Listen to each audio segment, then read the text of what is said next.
Season 4 Beyond the Plate is presented by Martin's Famous Potato Rolls. All right, everyone, let me tell you how psyched I am that our partners at the National Mango Board are back. They were with us season 2, and we're all very excited to have them back on board, especially my wife, because she knows I'll have our kitchen fully stocked with mangoes. And our new twins, because they're digging the mangoes too. Anyhow, I digress. Did you know that mangoes are the most commonly consumed fruit in the world? Love these little stats. Or did you know that they've been cultivated for over 5,000 years? How about their endless health benefits? I could go on and on and on, but actually one of the cooler things is that they're available all year round. What does that mean for you? It means that every day is mango season. 6 different varieties in the U.S. Have some fun with it. I've done this myself. Buy a few different varieties. If you see them in the store, do a little side-by-side taste test. See which one you like the most. I love mangoes, as I mentioned. I love them in tons of different ways, but I'll tell you something I'm obsessed with right now. There's a Malaysian restaurant in Chicago called Sarai, and they have a mango chicken dish on the menu. Delicious. Okay, here's something else pretty cool. Mango industry empowers farmers in regions around the world who for generations have been growing mangoes. There's endless ways to enjoy mangoes, like I said, so if you need a little more mango inspo or want to learn more about National Mango Board, check out mango.org or follow them on social media at Mango Board. National Mango Board, we thank you. We got started, but before we get started, you may have been like, who's this horribly dressed guy with... Actually, I was going to ask you, can we talk about your Adidas for a second? Yeah. Because I've never seen them. Tell me everything about them. They are the Pharrell Stan Smith collab. And these are like a year or two old. They're very good. They're so comfortable. Were you about to make fun of your own personal style or something? Yeah, because that's my wife's job and she does that all the time. No, you look great and you have freaking Pharrell limited edition Adidas. Amazing. And who, like, everyone loves an Adidas. I'm literally wearing Continentals right now. Yeah. And by the way, ham and cheese on an Adidas shoe you have? Yeah. That's in brilliant. French. And then I have Speedy Popo, which is my my nickname in college. I'm not going to ask. Don't? Not worth it. Okay, good. If you know Sean King. I'll ask Sean. I'll leave it at that. You can ask him.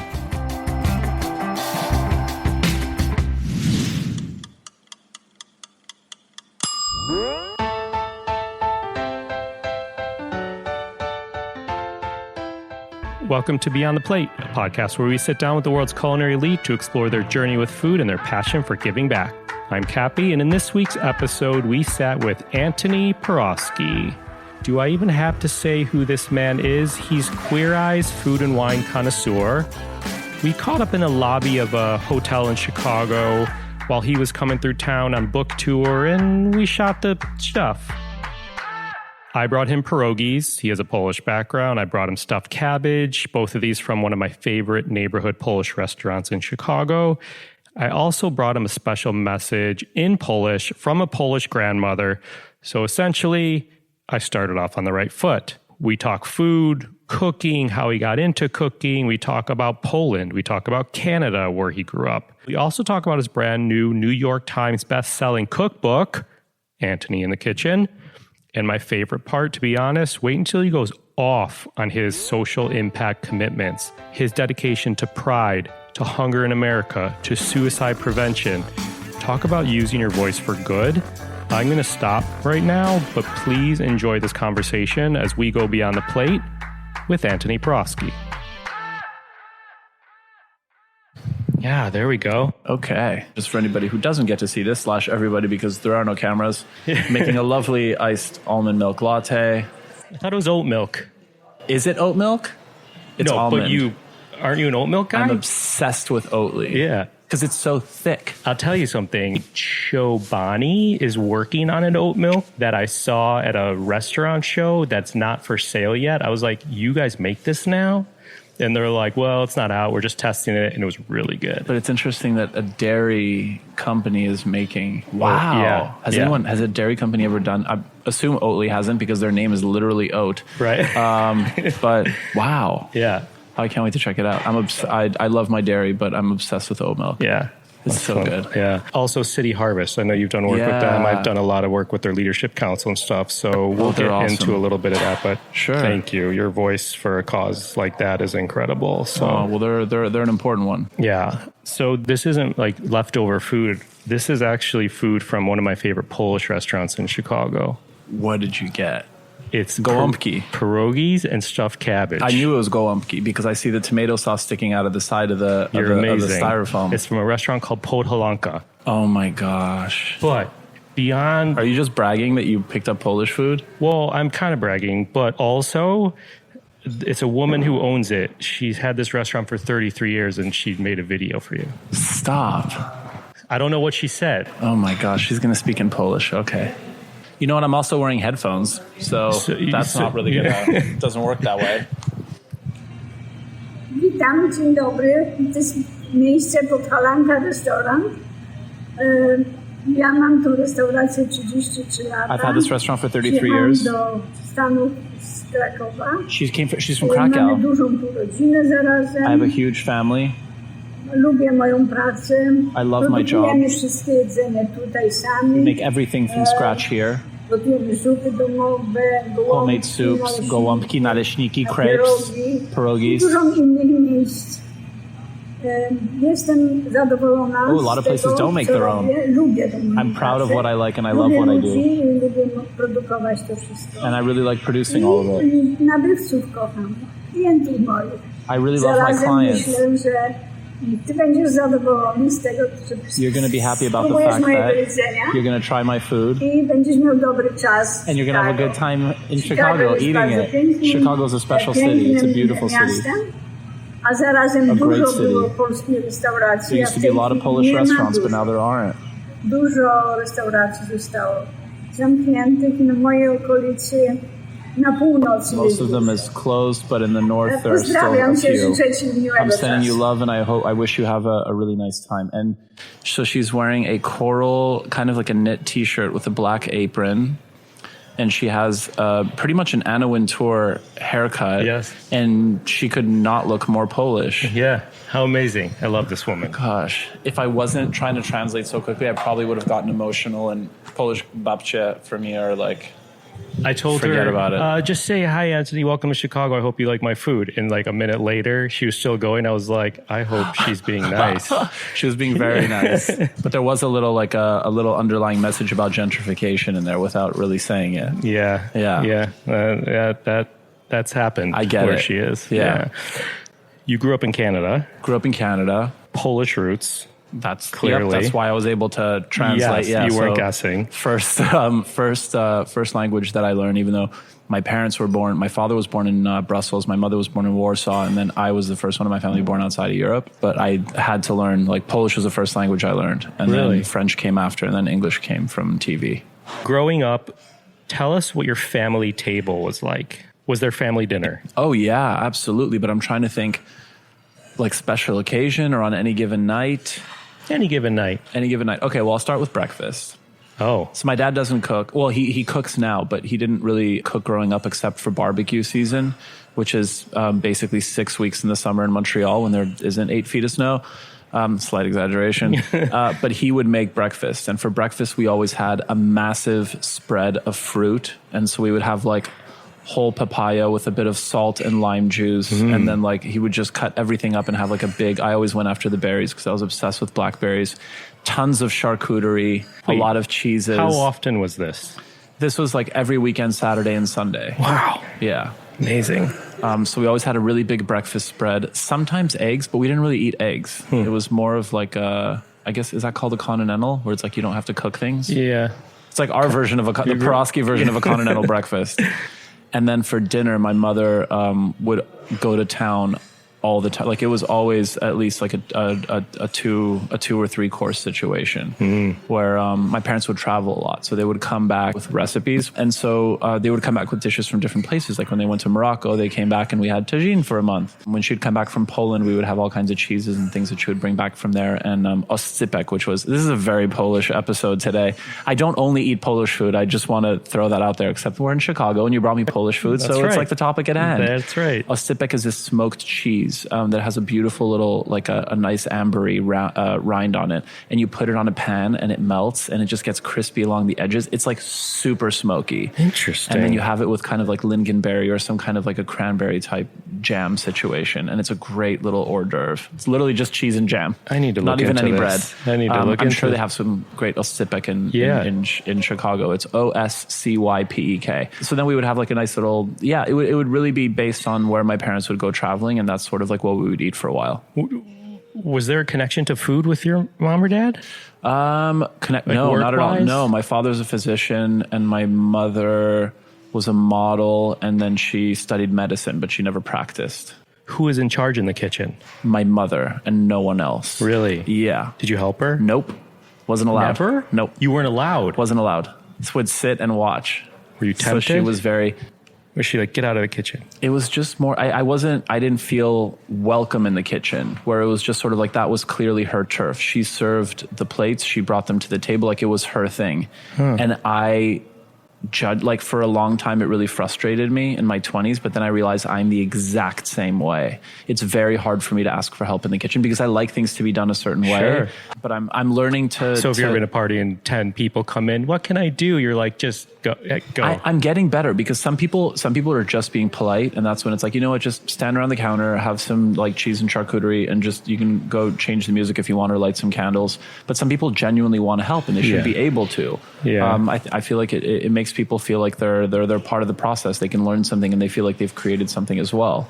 I can be very collaborative in a lot of different things and a lot of different like parts of my work, but in the kitchen, that's a challenge because I just want it to be a very specific way. I agree with you. I'm similar. It's hard. Yeah. But to me, Nosrat makes everyone cook when they come over. That's not easy though. It's not easy. I'm on Team Antoni here. You're self-taught in the kitchen though. Yes. How did you learn? I learned when I was no longer living with my parents. So I guess I was like 17 or 18 and I moved out. I was starting university or maybe a year into it. And I moved in with my college buddy, Nabil, and his parents were in Beirut and in Budapest. And then my parents were between the US and Canada. And we were just basically like these lost boys who like had to fend for themselves. It wasn't that bad. It was a really nice condo, but I'm making it a lot more dramatic than it needs to be. But we didn't want to just like eat pizza every single night. And like we knew what it was like having nice home cooked meals growing up. So the first thing I ever made was like an eggplant parm because that's what he wanted. And I had no idea what the hell I was doing. The oil was cold when I put the eggplant in. So it was just a mushy, oily mess. But then I learned that the oil has to be hot and that you don't just put it in breadcrumbs because that just doesn't cling to eggplant. And you have to salt your eggplant to release the moisture, to like concentrate the flavors. And it was like, so it was just kind of like figuring it out as I went along and just watching, YouTube videos and reading cookbooks. And then I was always extremely curious. And I would try something, and this I've been doing since I was a little kid. Like I would try something at a restaurant and be like, okay, well, I want to try, like I tried halibut with like a corn salsa for the first time. And then I was like, oh, this is amazing. And then I noticed that there was like, I think a bit of speck or like koto ham or something. And then I was like, oh, wow, meat with fish. That actually really works well. And then I would just try to like experiment with that as I kind of got older. Was there a first thing you ever cooked as a kid, or did you really not get going in the kitchen till later on? I really didn't. So there's this, there's something here. I was always obsessed with cheese. And there's this thing, I don't know if it still exists, but it's basically, we weren't allowed to have junk food at home. And the closest thing to it was this cheese brand called Imperial Cheese. And it was a red plastic tub with a black lid. And they sold it at Costco because you can get the larger one. It was basically very fancy, sharp Cheese Whiz, but it was very dense. And so I would put it in a bowl and microwave it until it was almost burnt so that it would get crispy along the edges. And I would eat the crispy bits and then microwave it again and then dip a couple of crackers in it, but basically only eat the cheese. That was my quote unquote cooking. Yeah, this is genius though. There's a cheese here, it's made in Wisconsin, I believe, called Merck's. Have you heard of this? No. It's like super sharp, spreadable cheese, and a lot of the Chicago-style hot dog stands that we have here use it for their French fries or burgers. But what happens, they leave it, the tub, it comes in a tub. Yeah. They leave it in the steam table, so it gets like mixable, pliable. It's incredibly addicting and delicious. It's so and nice. This is and what if reminds me it of. burns along the edges, especially, I'm not here to promote microwave usage, but like that was probably the first thing that I ever made. I love it. Or like Kraft Dinner mac and cheese when my parents were traveling and we had somebody who took care of us and she let us eat food like that. Yeah. And then I would add my own cheese to it because there was never enough cheese. I love this. Hey everyone, so sorry to interrupt. Wanted to really quickly share a little about Cook Tracks because you may have seen this pop up into your feed if you subscribe to Beyond the Plate. Cook Tracks is a project we've been working on for well over a year now. It's a brand new way to cook. So if you follow at Cook Tracks on Instagram, you may have noticed a lot of people are starting to cook along with these episodes and really enjoying it. So if you haven't checked it out, give Cook Tracks a listen or a cook. In each episode, a chef or culinary personality is right alongside you. Well, kind of. You're listening to them, so they're in your ear, taking you step by step through a dish or a meal in real time. So you're going to hear tips, tricks, stories to keep you entertained while you're really upping your cooking game. So no recipe reading needed, no pausing, playing a video, stopping, starting. It's fantastic. We currently have 6 episodes with some of the best chefs and cooks we know: Rachel Ray, Gail Simmons, Rocco DeSpirito, Stephanie Iser, Jimmy Papadopoulos. For more information and updates, check out cooktracks.com or on whatever platform you're listening to this podcast on. Okay, thanks for listening. Okay, so into the food world as a chef, a cook, you worked in restaurants, yes? What was your first restaurant job? First restaurant job was a group of these 3 restaurants owned by these like Italian guys in Montreal, and it was one was called Mediterraneo, one was called Baila, and then Buonanotte. And Buonanotte is where I ended up, and it was basically a supper club. So they had all Italian chefs in the kitchen, real deal pizza oven, fresh pasta, awesome, very traditional Italian food. That's where I started learning how to speak Italian, because I've always been interested in food and languages as well. So I started Italian? I can read in Italian and I can understand, but speaking it, like, it's like tennis. It's like if you don't do it, then I have to like practice it and then it comes to me. You're making me feel real bad. You speak like 3 languages plus. Most of the time I don't really know what city I'm in. I don't know directions to my own apartment, and I get lost all the time. So it balances itself out. 4 languages. Oh, well. All right. Back to your first job. So Buonanotte, I was a busboy there, and then I was a runner. And then being a runner was when I really got interested, because I got to be in the kitchen more, and I used to watch the chefs prepare. Because as a busser, you're just running front to back, and you're just cleaning things up all the time. But with a runner, you get to present the dish, and you get to explain it. And that's when I got to explain food in Italian, which was like, I've had 2 envies in my life, Italian and Jewish envy. And so I got to pretend to be Italian and speak Italian whenever I was serving these dishes. So that was like, it felt like a dream job at the time. Hilarious. Oh. Now I'm curious about the Jewish envy, being a Jew. Okay, so I took 23andMe recently, and I found out I'm 5% Ashkenazi. Really? Which a little disappointing, because I was really hoping for double digits, but it's still pretty good. Yeah. How exciting. It is really exciting, because it just makes sense, because I've always had Jewish friends growing up. I've always been drawn to Jewish people. And so to have that validation is really, yeah. I love that. So you loved working in restaurants, explaining the dishes. Do you miss it? It was a different time in my life. I mean, working in restaurants, not to generalize, but a lot of us, like, you know, it's a different life. Like, you go out after you're done with your shift. It's like a manic rush, and you don't just go home and go to sleep. Maybe if you're a normal person, but I am not that.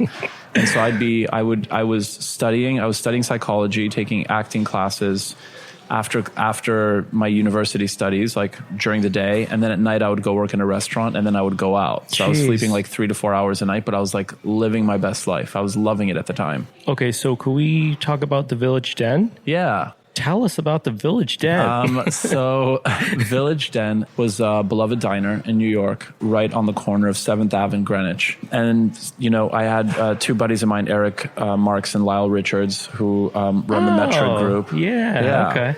And so we have this really obnoxiously douchey name of a little club called Workout Club. And we just basically go with different trainers in the city, and we do little workout classes, and we do like from spin classes to like calisthenic stuff to like Rumble to literally anything. We just kind of run around the city in the mornings, and we always wanted a place that we wanted to go munch afterwards.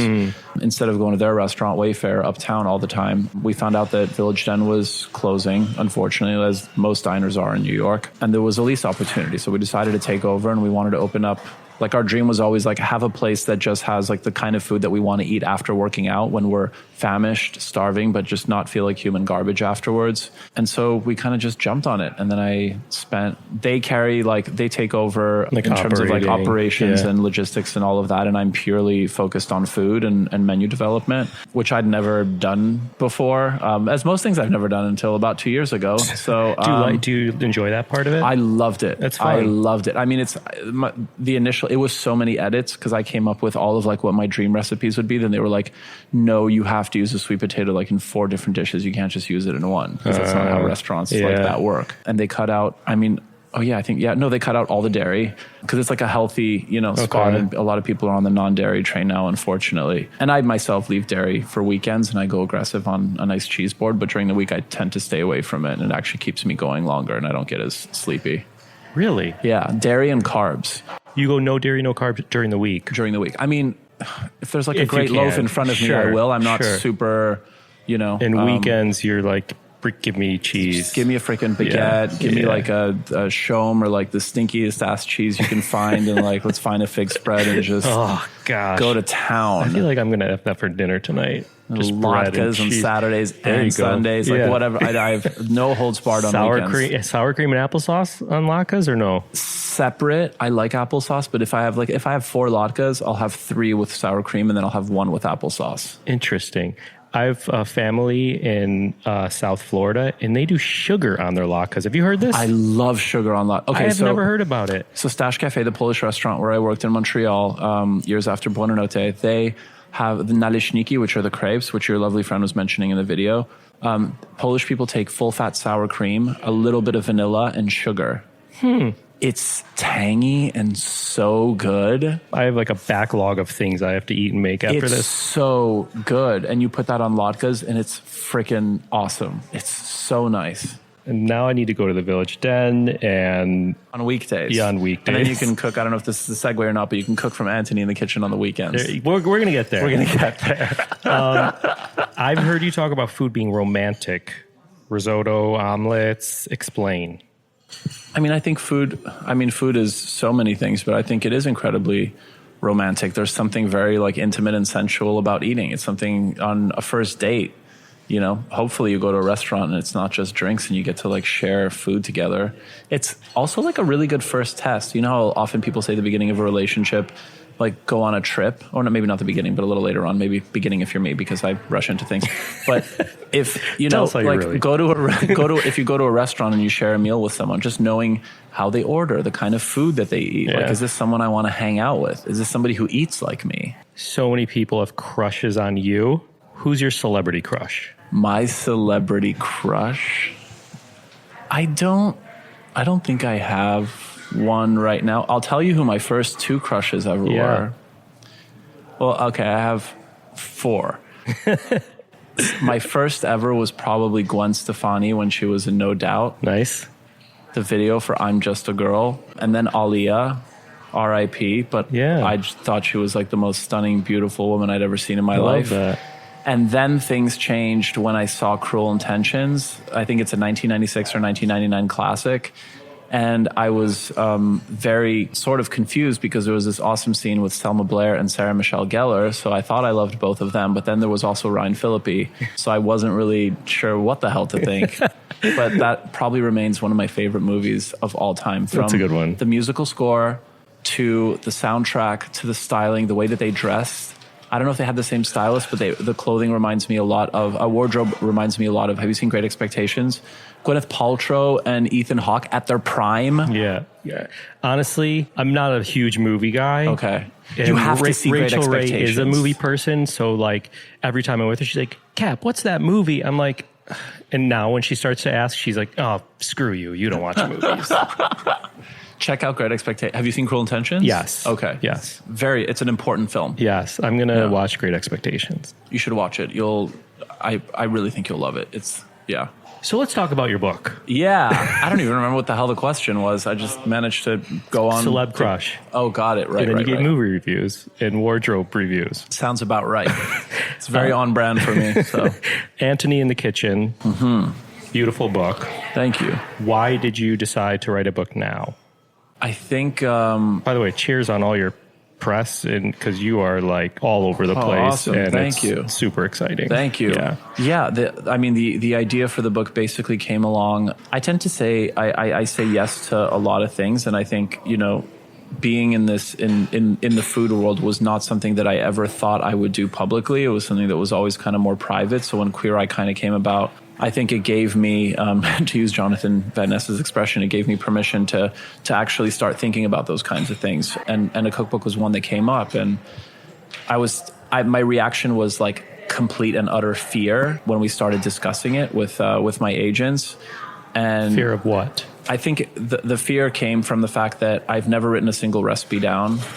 Knowing that cookbooks are at least 50 recipes, I was thinking like, oh, I definitely don't know 50 things to make. And just kind of like, yeah, and the amount of work that goes into it. I worked for Ted Allen. I know how much work and like months and how many people go into the whole process. Yeah, it can be a grueling process. Yeah, like cookbook. So I feel what you're saying. Like it could inhibit fear. Yeah, and it was like right before we started filming our Kansas City episode, seasons 3 and 4 of Queer Eye.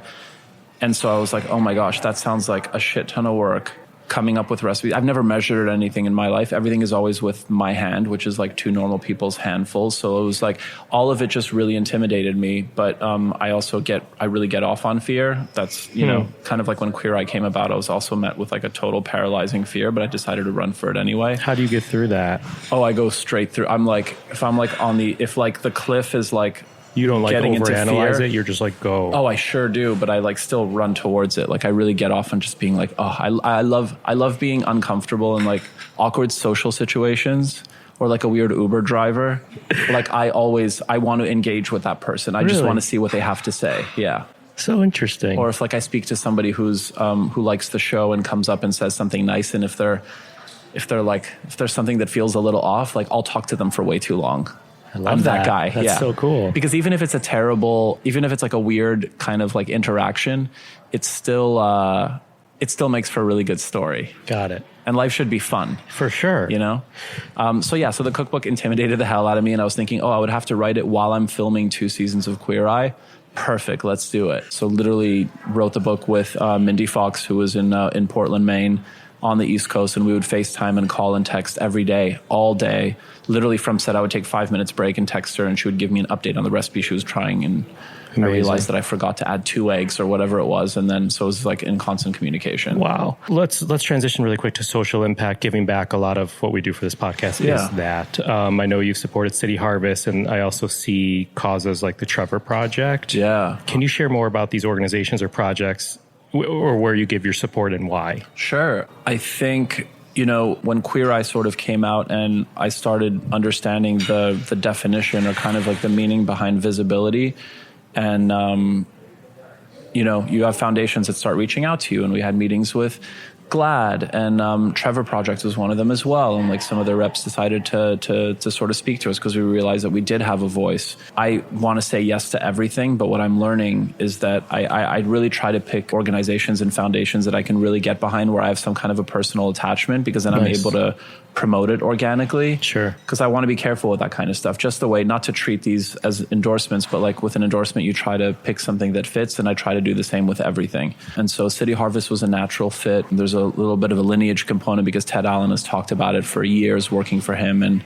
he's hosted events for them and presented and donated and given his time and social media efforts. So that was one that was like a natural fit, and I love everything that they stand for. And I think that there's a massive waste problem, not only in grocery stores, but in restaurants as well. And there's so many people who don't have food. I think No Kid Hungry is another really important one that I want to start working with as well, that I started with Williams-Sonoma. Yeah, you did the special, right? Yes. I'm on their leadership council. Oh, awesome. No Kid Hungry. Awesome. They're awesome. Trevor Project is a really important one as well. I had, since I first got my blue check on Instagram and I realized that like people are watching. I've always had a suicide prevention hotline. And recently I switched it over to Trevor Project just to get a little bit more LGBTQIA plus awareness. Yeah, I just try to keep it as honest as possible so that I, I'm not an expert in the field, but it's something that I'm just kind of like figuring out as I go. Recently in a northern city of Poland called Białystok, they had their first Pride March ever. And people started tagging me in these videos of these marchers. I think I want to say there were 1,000 marchers, and then there were 4,000 anti-marchers, a lot of them from the Catholic Church, who basically were throwing flour at these marchers. And then I found out later on in some articles I read that they actually had rocks thrown at them as well. And so people were tagging me on Twitter, and I saw these videos and I was super triggered by it. And it just so that got me to like write a couple of op-eds for Washington Post. And good for you. So it's, like the whole idea that because it's happening somewhere else, we're not really responsible for it is kind of bullshit. Yeah. And the fact that I do have a Polish name, I have a lot of like young Polish people who reach out and are like, oh, I can't believe that you kept your name, but you definitely don't speak the language. I always want to respond and be like, yes, I know the language. I promise. I'm not as good as it as I was as a kid, but like I can still speak it. But I think it's always any opportunity I have to do anything. Sometimes it's like physically going there. And sometimes it's just like social media is really insanely powerful. Like there was a petition being signed by All Out, which is a worldwide organization. And they basically train people on how to be activists, on how to do it right so that they don't put their lives in danger, and they know how to do it properly. And they started signing a petition now, and they've received over 50,000 votes, and they're going to be delivering it to the European Commission, which is a subsidiary or department of the European Union, to basically threaten funding to Poland if they don't do something about it. Wow. Because what's going on in Poland right now is just absolutely terrifying. And it's hard to see it. It's like knowing, like I've walked Pride recently last summer in Montreal safely. Yes, I'm on a show and I was protected, and it's like a whole different experience than most people are able to have. But like knowing that other people were able to do it safely, and then I did it in New York this year for Stonewall 50 safely. And then I see the country where my parents come from where people aren't able to do that. Like that's a really big disconnect, and people should be able to do that freely wherever they can. And it was really shitty what happened there. But at the same time, we also have to address that this was their first Pride March ever. So it was messy and it's not great. But the fact that they actually had their first one is pretty freaking awesome. And we have to like continue to give a lot of attention and like put the spotlight on them so that people know that they can't behave that way. That's amazing. Thank you for sharing all that. Yeah. And for your voice. That goes a long way, as you are seeing. No, it's important. Let's lighten it up really quick. Speed round. What did you have for dinner last night? What did I have for dinner last night? Oh, I had Nando's. I had a Nando's chicken sandwich with 3 orders of halloumi, half a container of the almonds and cashews. And then there was a halloumi salad, and I just ate the halloumi and left the salad. And then I had 4 baby Swiss rolls that someone brought us from some really lovely bakery in Washington, D.C. And I had a black iced coffee that someone got me, but it had a lot of sugar in it. And I wish that it was black because I like my iced coffee black and bitter. Lovely. Yum. I'm I feel like hungry. I was missing something. Nope, that was it. Name a smell in the kitchen you love. Oh, lemon. If my lemons are getting old, I throw them in the freezer, and then I throw them in the incinerator, in the garbage disposal thing. And then it makes your kitchen smell really nice. Brilliant tip alert. Name a smell in the kitchen you hate. Oh, chicken carcass when I don't have scented bags in the rubbish, in the garbage. Canadian maple syrup or New York State maple syrup? Canadian. But what's better than Canadian? Vermont maple syrup. Oh, there you go. If you could help any celeb, athlete, actor, musician, politician create the ultimate dinner party, who would it be? Not because I think they have anything wrong with them, but I would just want to hang out with her because 30 Rock is the greatest show ever written for television, and Tina Fey is a living legend. Tina Fey. Tina Fey. Closing. You pick up a newspaper to read a review about your book. What does the headline say? What? I'm usually good at speed round. What does the headline say? In all fairness, speed round ended. Oh, gotcha. The headline says, you know what? The headline is, it's going to be a story. It's going to be basically whoever decided to write the headline wrote, I was inspired by the book to look back at my own culinary story and look at the dishes that have shaped me. Love it. Last, what advice do you want to give 2029 Antoni Porowski? What are we, 2019? So 10 years from now, you do not need an 18-bedroom Tuscan villa. Go with the 3-bedroom. And don't eat so much pasta now that you're retired and living in Italy. Don't forget to eat your veggies. I love it. Thank you again. Thank you for having me. I appreciate it. This was super fun. Yeah, I appreciate I had a your blast. time. Yeah, thank you. And Thank you for all you do to give back for the different causes, because it's hugely helpful. Your voice, your time, all that good Thanks stuff. for saying that. Thank you. Yeah, Thank you. Awesome. Quote, I want to say yes to everything, but what I'm learning is that I really try to pick organizations and foundations I can really get behind where I have some kind of personal attachment. Since I first got my blue check on Instagram and I realized people are watching, I've always had a suicide prevention hotline. Thanks again to Antoni Porowski. Find more on him at antoniporowski.com. Find me and keep up to date with this podcast across all social media platforms at On Cappy's Plate or go to beyondtheplatepodcast.com. Beyond the Plate is on Twitter at BT Plate Podcast and Facebook. Thanks to our partners at Martin's Famous Potato Rolls. Martin's was founded in the heart of Pennsylvania Dutch country in 1955.